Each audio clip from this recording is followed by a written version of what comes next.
हर साल जुम्मा मस्जिद ट्रस्ट बोर्ड और कादरिया मिलाद कमेटी की जानिब से यहाँ आला पैमाने पर मिलादुन नबी सल्लल्लाहु ताला अलैहि वसल्लम का और हुज़ूर गौसे पाक का 11वीं शरीफ का प्रोग्राम मुनक़िद होता है।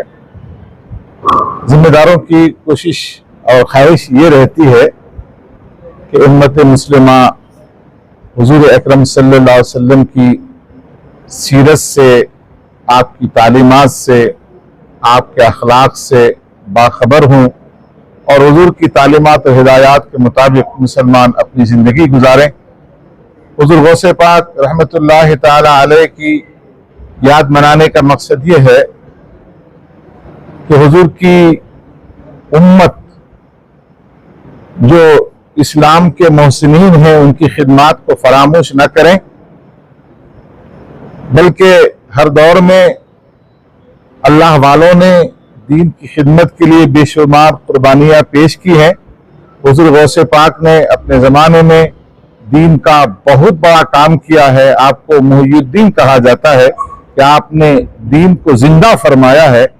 जिस तरह से जमाअत अंबिया में हुज़ूर अकरम सल्लल्लाहु अलैहि वसल्लम का कोई जवाब नहीं है, इसी तरह से जमात औलिया में गौसे पाक का कोई जवाब नहीं है।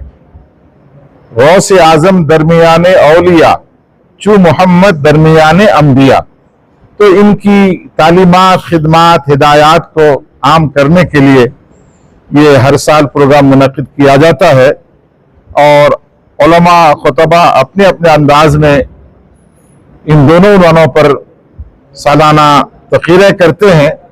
मैं जुम्मा मस्जिद ट्रस्ट बोर्ड के ट्रस्टी हजरात, खुसूसन जनाब उस्मान शरीफ साहब को और कादरिया मिलाद कमेटी के तमाम जिम्मेदारान, खुसूसन अली जनाब अयूब अंसारी साहब को, उनके तमाम साथियों को मुबारकबाद पेश करता हूँ कि इस गए गुजरे माहौल में भी और ख़ास तौर से जनाब सुहेल बेग साहब, जो भी इनके जितने भी जो भी साथी हैं जो हर साल मेहनत करके, कोशिश करके इस प्रोग्राम को कामयाब करते हैं। शिवाजी नगर जैसे इलाके में इस तरह से पाबंदी के साथ मीलाद का और 11वीं शरीफ का आलीशान पैमाने पर एहतमाम करना ये बहुत बड़ी बात है। अल्लाह ताला इन सब की उम्रों में और इकबाल में खूब बरकतें अता फरमाए और कौम को, मिल्लत को ज्यादा से ज्यादा इस ऐसे प्रोग्रामों में शामिल होकर उलमा किराम के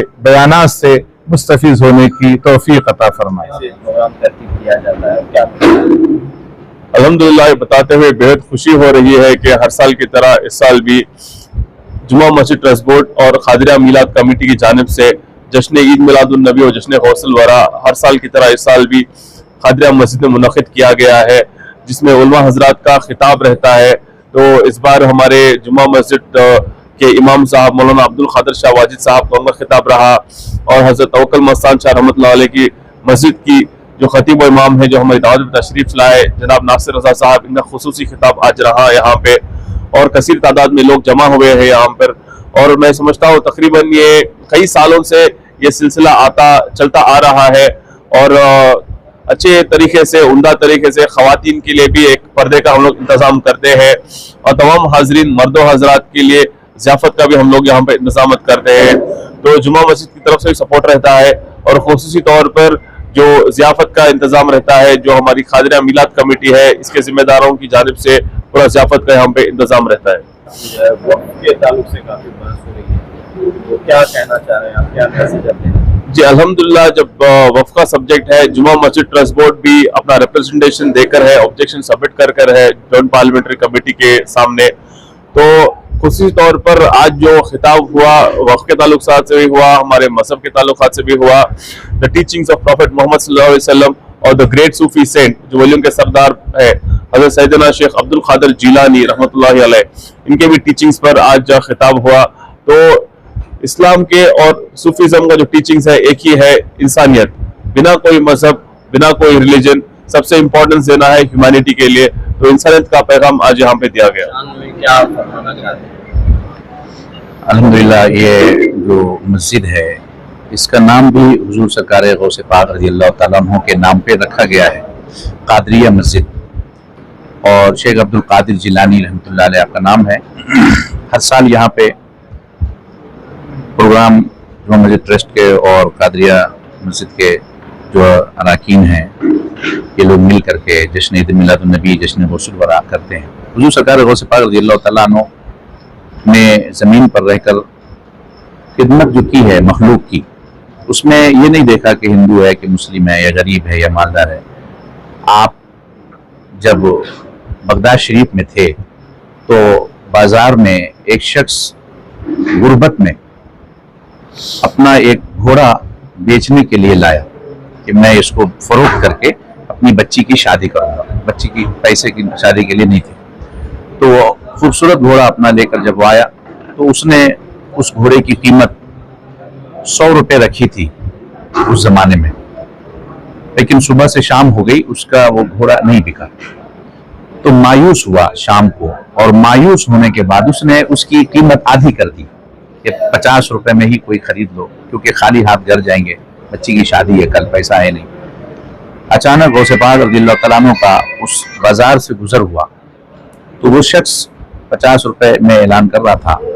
खूबसूरत घोड़ा देखकर गौसे पाक ने पूछा कि इतना अच्छा घोड़ा इतना कम कीमत में क्यों बेच रहे हो? कहा सुबह से शाम हो गई, 100 रुपए इसकी कीमत थी, मगर कोई नहीं खरीद रहा, इसलिए मैंने इसकी आधी कीमत कर दी, 50 रुपए कर दिया, और मेरी बच्ची की शादी है। गौसे पाक रहमतुल्लाह ने फरमाया कि मैं इसको खरीद लेता हूँ। आपने उसके घोड़े को खरीद लिया और 100 रुपए उसके हाथ में दिए। उस शख्स ने कहा कि सुबह में इसकी कीमत 100 रुपए थी, अब इसकी 50 हो गई है, तो मैं आपसे 50 ही लूंगा। तो आपने फरमाया मैं तेरा घोड़ा खरीद रहा हूं, तेरी मजबूरी नहीं। तू मजबूरी में बेच रहा है 50 रुपए में, शौक से नहीं बेच रहा है। शौक से तो तूने 100 ही रुपए रेट रखे थे इसके, तो मैं बाजार में तेरी मजबूरी खरीदने नहीं आया हूँ। तेरा घोड़ा जितने का है उतने का मैं खरीद कर लोगों को ये पैगाम दे रहा हूँ कि गरीबों की चीज सस्ती करके या बना के ना खरीदो, जो कीमत हो उसी कीमत पर उसकी चीज खरीदो ताकि गरीबों का भला हो। ये गौसे आजम पैगाम देना चाह रहे थे पूरी दुनिया को। अल्हम्दुलिल्लाह यहाँ प्रोग्राम होता है हर साल, हम दुआ करते हैं कि ये ता क़यामत ये प्रोग्राम कायम रहे।